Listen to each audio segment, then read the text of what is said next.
How far are we willing to bend before we break? That is the question Rachel Reeves has placed squarely at the feet of British foreign and economic policy. Her recent defense of Britain's relationship with China is not only politically short-sighted, it's economically naive and strategically dangerous. Cloaking it in the language of pragmatism and national interest doesn't change the fact. This is appeasement dressed as diplomacy, and it plays directly into the hands of an authoritarian regime whose objectives are fundamentally incompatible with the values and long-term security of liberal democracies. Reeves's declaration that it would be very foolish not to engage with China reeks of a kind of defeatist realism that has plagued Western governments for over 2 decades. The argument that China's status as the world's second-largest economy compels partnership is not new, nor is it convincing. Economic size does not imply moral authority, nor does it justify strategic dependency. Britain's approach to China should not be driven by size or scale, but by scrutiny of a regime with a record of intellectual property theft, coercive diplomacy, cyber-espionage, and human rights abuses on a scale so systemic it cannot be politely ignored. The Chancellor speaks with pride about deals struck in Beijing. The parade of UK financial giants granted a broader foothold into the Chinese market, and a £600 million agreement presented as a badge of economic achievement. But let's not confuse access for influence.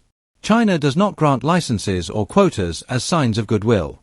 It doles them out as leverage, tokens of control in a global chessboard where every economic concession is a strategic calculation. The idea that Britain, through handshakes and business cards, will reform Beijing's behavior or carve out some sanctified economic oasis where Western values are respected, is a fantasy. Reeves seems willing to accept this fiction, and worse, she's prepared to bet Britain's strategic resilience on it. What's most alarming, however, is the implicit message that Britain should not take a hard line against China simply because Donald Trump does. Reeves frames her position as a rejection of Trump's tariff war, casting Britain as the calm adult in the room. But this isn't about Trump. It's about China. To define Britain's foreign policy in opposition to a controversial American president, rather than in alignment with democratic interests, is a pitiful abdication of leadership.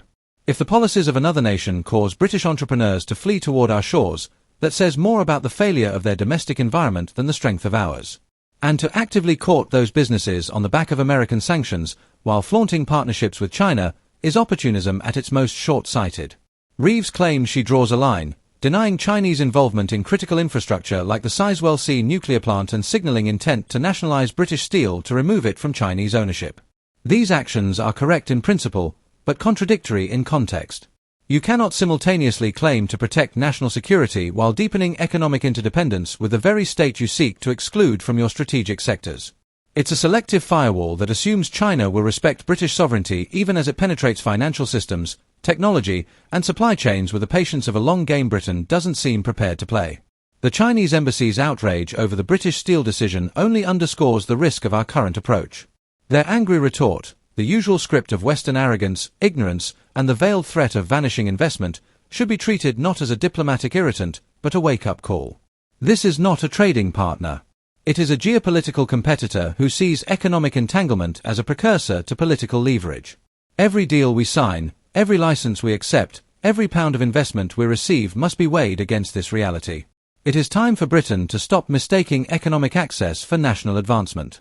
Our sovereignty is not for sale.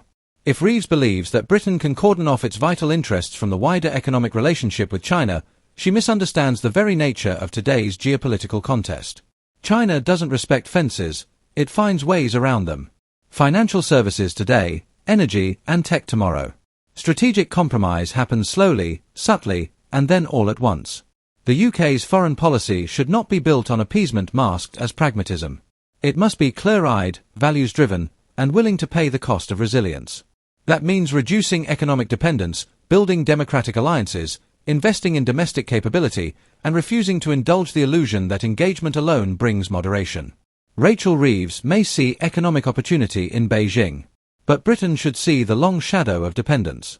If we are to lead in the world, we must have the courage to set our own terms, not follow China's.